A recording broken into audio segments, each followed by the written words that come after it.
So guys मैं फिर से वो एनिमी का वीडियो फिर से लेके आ गया हूँ। तो ज़्यादा उनको एक्टिवेट कर लिया था, जिससे सभी काफी खुश थे क्योंकि इससे जांग फेंग को स्पिरिचुअल एम्पलीफिकेशन की पावर मिली थी। दूसरा थोन भी एक्टिवेट हो चुका था, जिसे हानियों ने जागृत किया था, जो फियर एंड सोरो का थोन था, जिसमें डार्कनेस के साथ लाइट पावर भी शामिल थी। और आज तक कोई भी नाइट इस थोन को एक्टिवेट नहीं कर पाया था, क्योंकि सभी नाइट के पास लाइट एलिमेंट की पावर होती थी, जिससे वो डार्कनेस को कंट्रोल नहीं कर पाते। पर हानियों का माउंट एक डार्क बिस्ट था, जिससे ही वो इस थोन को जागृत कर पाया। हाउ चेन ने भी इटर्निटी एंड क्रिएशन थोन को जागृत कर लिया था, जिससे सभी खुश हुए थे। और गॉड ने बताया था कि तुम्हें इस होली डीमन कॉन्टिनेंट पर डीमंस के आने की वजह जाननी होगी, और जब तुम्हारा इस दुनिया का मिशन पूरा होगा तब तुम्हें भाग्य के अनुसार दूसरी दुनियाओं में जाना होगा। सभी लोग ये देख खुश हुए कि अब लीजेंडरी इटर्निटी एंड क्रिएशन थोन भी जागृत हो गया है, और इस थोन की एनर्जी इतनी पावरफुल थी कि सूखे पड़े पेड़ में भी जान आ गई थी। हान क्वीन बताते हैं कि हमारी मानवता का 6197वां वर्ष है जब डीमन जाति इस होली डीमन कॉन्टिनेंट में आई थी। 6000 साल की इस लंबी दर्द भरी रात को पार करते हुए अब वो वक्त आ गया है जब हमारी मानवता के पास सबसे मजबूत डिवाइन सील थोन मौजूद है। इस इटर्निटियन क्रिएशन थोन में से इतनी ज्यादा एनर्जी निकली कि ये पूरे होली डीमन कॉन्टिनेंट में फैल गई थी। सभी नाइट ये देखकर खुश होते हैं क्योंकि अब उनके पास वो पावर थी जिससे वो डीमन को हरा सकते थे। हाउ चेन के सामने भी वो इटर्निटियन क्रिएशन थोन उभर कर सामने आ गया था। हाउ चेन ये देख खुश हुआ, तभी उसकी यादों से उत्पन्न हुआ लिटिल हाउ चेन भी वहाँ गया। वो उस थोन को देखकर कहता है कि यह वाकई काफी भव्य डिवाइन थोन है और वो उसके प्रति सम्मान व्यक्त करता है। हाउ चेन कहता है कि तुम्हें याद होगा कि बचपन में हमने हमारे ओडिन टाउन के उस विशालकाय ओडिन माउंटेन को देखा था। हम ये सोचकर परेशान थे कि वो माउंटेन बादलों से भी ऊपर उठा हुआ था, जिससे हमें लग रहा था कि ऊपर चढ़ना असंभव होगा। लेकिन फिर पिताजी ने हमें बताया कि चाहे पहाड़ कितना भी ऊंचा क्यों ना हो, जब तक आप हर एक कदम दृढ़ता के साथ आगे बढ़ाते हैं तो तुम एक दिन अपने लक्ष्य को जरूर प्राप्त कर सकते हो। यानी हाउ चेन के लिए इस डिवाइन थोन को प्राप्त करना एक पहाड़ चढ़ने के जैसा था। उसने कभी हार नहीं मानी और वो पूरी मेहनत के साथ आगे बढ़ता रहा।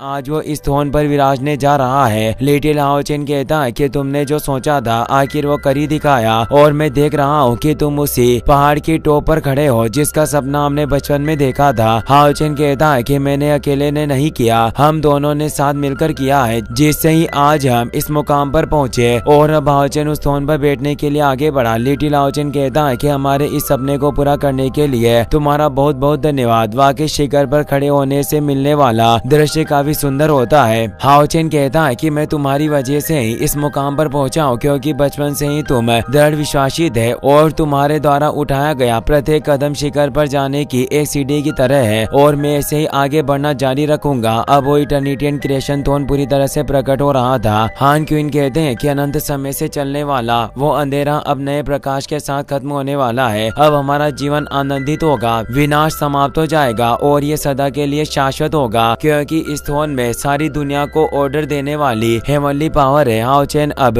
उस थोन पर बैठने वाला था, जिससे उसके पिता और दादा काफी खुश थे। शेनिन भी खुश हो रही थी। हर एक मेंबर जो वहाँ मौजूद था उनके चेहरे पर एक अलग ही खुशी थी। हाउ चेन इस इटर्निटी एंड क्रिएशन थोन की स्वॉर्ड को बाहर निकाल लेता है, और अब वो इस स्वॉर्ड के साथ अपने इस इटर्निटी एंड क्रिएशन पावर को एक्टिवेट करता है, जिससे आसमान गोल्डन एनर्जी से चमक उठा था। शेनिन कहती है कि आखिर तुमने जीवन भर जो सपना देखा वो आज पूरा हुआ, और ये सब तुम्हारे अब तक किए गए सभी प्रयासों के पुरस्कार की तरह है। हाउ चेन सभी थोन को समन करके वहाँ बुला रहा था, जिससे लोंग तियानिंग जिंग यू भी वहाँ से टेलीपोर्ट होकर अपने अपने थोन पर जा रहे थे। ग्रैंडपा यांग भी अपने थोन पर आ गए थे। वो कहते हैं कि ये थोन का रेजोनेंस है। अब इस अलायंस में सभी 6 थोन एक साथ एक्टिवेट हो गए थे। हान क्वीन कहते हैं कि मानवता की इतिहास में होने वाली एक अद्भुत घटना है। नाइट होल में भी मौजूद अब सारे थोन एक्टिवेट हो गए थे और एक तेज रोशनी आसमान में फैल रही थी। सभी लोग ये देखकर खुश हो रहे थे। वो समझ गए थे कि 6 डिवाइन थोन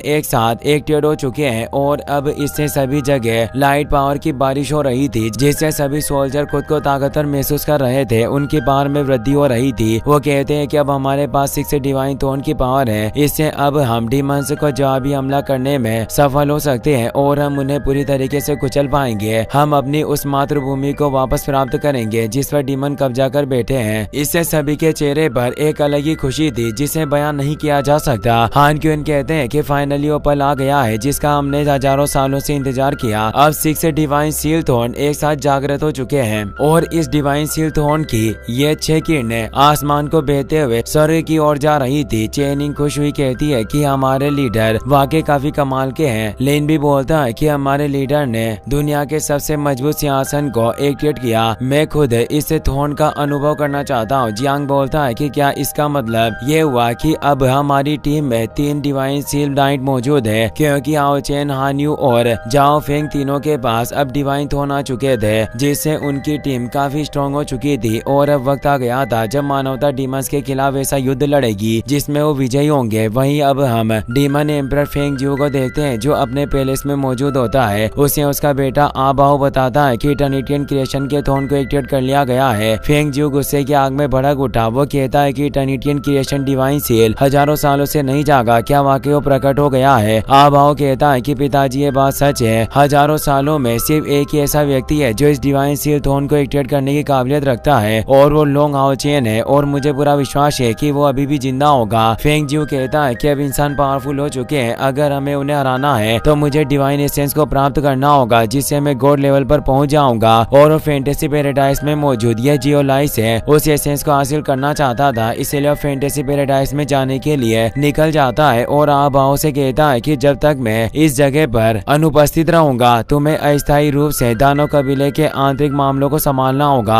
आबाओ उनकी बात समझ आता है और वो खुश भी था, क्योंकि थोड़े वक्त के लिए ही सही पर डीमन जाति का सारा कारोबार उसके कंट्रोल में आ गया था। वहीं हम ड्रैगन रेसिस्टिंग पास पर यांग वेन जाओ को देखते हैं जिसने भी डिवाइन सूट को प्राप्त कर लिया था। वो लॉर्ड जिंगयू को बताता है कि मैंने आपके Doom and death divine seal के ट्रायल को पार कर लिया है और अब उसे बस लॉर्ड जिंगयू का ट्रायल पास करना था और वो उनका थ्रोन हासिल कर लेगा। चेनिंग खुश हुई उसके पास आती है और वो कहती है कि तुम इस एडमेंटियम थ्रोन में काफी ज्यादा हैंडसम लग रहे हो। यांग वेन जाओ कहता है कि मास्टर मैंने डिवाइन सील ट्रायल को कंप्लीट कर लिया, इसीलिए अब आप मेरा ट्रायल कब लोगे? जिंगयू गुस्से में कहते हैं कि तुम मेरे थ्रोन को लेने के लिए इतने उतावले क्यों हो रहे हो? यांग वेन जाओ डर गया। वो कहता है कि मैं तो बस समय का सदुपयोग करके और भी मजबूत बनना चाहता हूँ। जिंगयू से नॉर्मल करते हुए कहते हैं कि मैं तो बस मजाक कर रहा था, इसीलिए तुम घबराओ मत, हमारा ट्रायल कल से शुरू होगा। तभी जियांग और लिन भी वहाँ जाते हैं। आओ चेन भी शेनिन के साथ वहाँ गया था। वो कहता है कि मेरे पास एक साथी है जिससे मैं तुम्हें मिलवाना चाहता हूँ, उसके नए रूप को देखकर तुम सभी खुश हो जाओगे। सभी हैरान थे कि आखिर आओचेन किसकी बात कर रहा है। तभी आओचेन अपनी स्पिरिचुअल फर्नेस येटिंग को बाहर निकाल लेता है जो अब एक फेरी की तरह बदल गई थी। चेनिंग पहचान जाती है कि ये येटिंग है। आओचेन बताता है कि थ्रोन ट्रायल के दौरान ही मैंने येटिंग की बॉडी को नया आकार दिया और अब इसकी ताकत मेरे साथ जुड़ी हुई है। जैसे जैसे फ्यूचर में मेरी शक्ति बढ़ेगी येटिंग भी उतनी ज्यादा शक्तिशाली हो जाएगी। येटिंग आओचेन के सामने आकर उन सभी को रेस्पेक्ट देती है और कहती है कि हमें मिले हुए काफी समय हो गया। लिन कहता है कि तुम वही लाइट एलिमेंट फेरी हो जो पहले एक हथेली के आकार की हुआ करती थी और अब एक रियल इंसान की तरह बन चुकी है। वाकई काफी अमेजिंग है। येटिंग कहती है कि मैं तुम सभी के साथ मिलकर लड़ना जारी रखना चाहती हूँ। जियांग को तभी एक ख्याल आया और वो कहता है कि लीडर अब हमारे पास 6 डिवाइन थ्रोन मौजूद है और येटिंग को भी पुनर्जीवित कर लिया गया है, इसीलिए वक्त आ गया है कि हम हाव्यू को ढूंढकर उसे भी वापस से जगा लें। हाओचेन कहता है कि डीमन एम्परर फेंग जियो से युद्ध के बाद हाव्यू अपनी दुनिया में ठीक होने के लिए सो रहा है और इस दौरान वो खुद को विकसित भी कर रहा था और मुझे कुछ समय पहले ही एहसास हुआ कि उसका एवोल्यूशन पूरा होने वाला है, जिससे वो कुछ ही समय में जाग जाएगा और वो सीधे ही 8 हेडेड बीस्ट में बदल जाएगा। सभी इससे हैरान हो गए। जिंगयू कहते हैं कि जब हाव्यू के सिर्फ 5 सर ही थे तब उसने 2 डीमन गॉड पिलर को नष्ट कर दिया था और मैं कल्पना भी नहीं कर सकता जब उसके 8 सर होंगे तब वो डीमन जाति के लिए कितना बड़ा खतरा पैदा करेगा।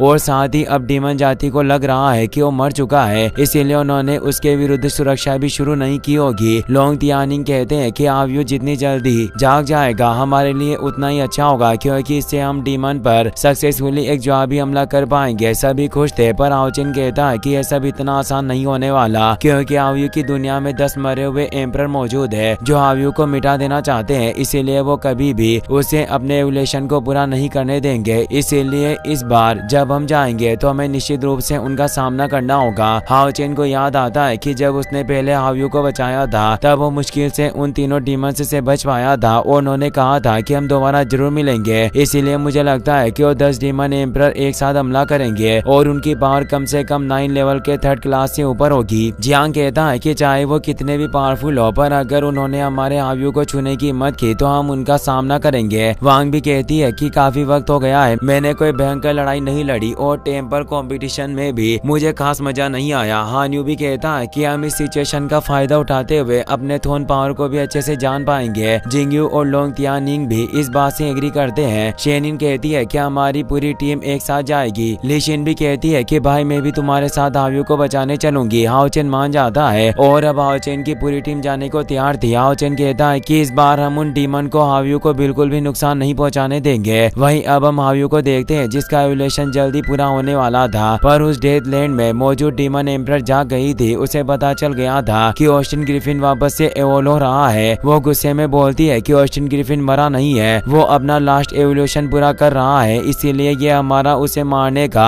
आखिरी मौका होगा। इसीलिए वो सभी मरे हुए डीमन एम्परर को जगाने लग जाते हैं। सभी एम्परर पिलर टूट जाते हैं और वो 10 एम्परर अब एक साथ जाग चुके थे और हावियों को मारने के लिए पूरी तरीके से तैयार थे और अब उसके घोंसले की तरफ बढ़ने वाले हैं। एक डीमन बोलता है कि हमें उस हेवनली पनिशमेंट की लोकेशन मिल चुकी है जहां ऑस्टिन ग्रिफिन मौजूद है, इसीलिए तुरंत वहां के लिए हमें रवाना होना होगा। सभी डीमन गुस्से में चिल्लाने लगे और वो कहते हैं कि इस बार ऑस्टिन ग्रिफिन को खत्म होने से कोई नहीं बचा सकता और वो तेजी से आगे बढ़े। इसी के साथ ये एपिसोड यहीं पर खत्म